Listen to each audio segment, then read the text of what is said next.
Sveiki, šiandien mes gaminsime kepenėlių paštetą ir tam mums reikės kepenėlių, morkos, svogūno bei keletą česnako skiltelių, druskos pipirų bei truputį aliejaus. Ir viską mes gaminsime mikrokuk ąsotėlyje. Pirmiausia, turbo šefe susmulkiname svogūną bei česnaką.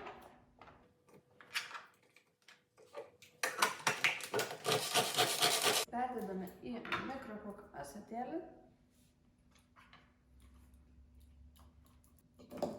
Susmulkiname morkas.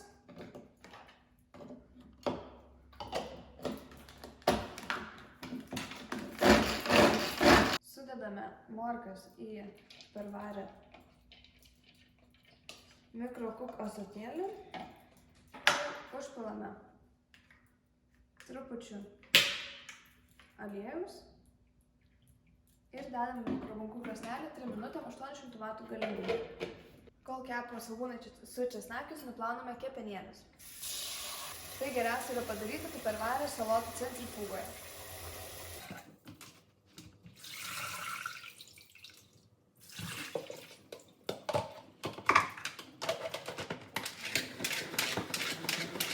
Nusausiname ir nupilame vandenį.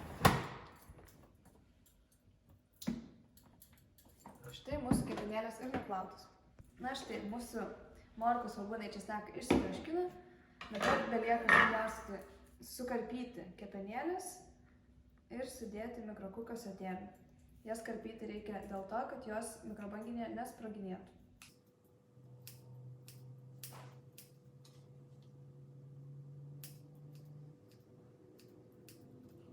Uždengiame dangtelį ir dedame į mikrobangę 8 minutėm 800 W galingumo.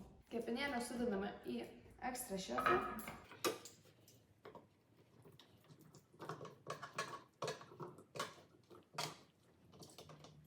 Įdedame druskos bei pipirų ir galime dėti kokių nors žolelių.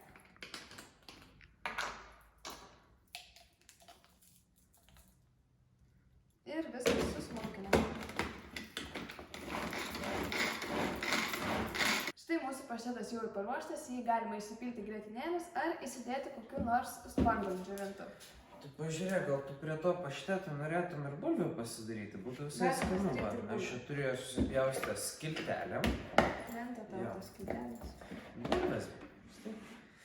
Tai ant jų užsimėsiu druskos. Užsimėsiu. Truputį. Va pipirų. Daug pipirų. Truputį pipirų. Nesuprantu, kodėl, kaip jums tai patinka tie pipirai. Žolelių.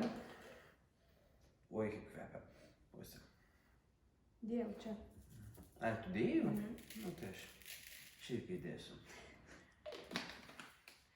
Ir truputį aliejaus.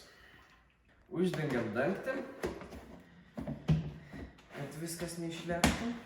Ir išmaišome. Mūsų bulvės paruoštas, jas dedam į mikrokuką.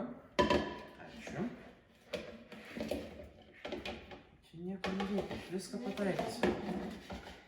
Uždedam dangtelį ir dedam į mikrobangę 7 minutėm.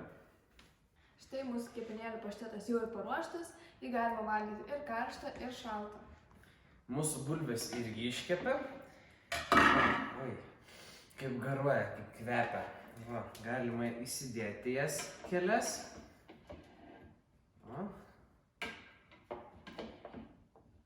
Kelias.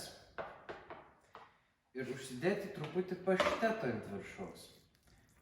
Va. Va. Ir galima skaniai valgyti. Skanaus!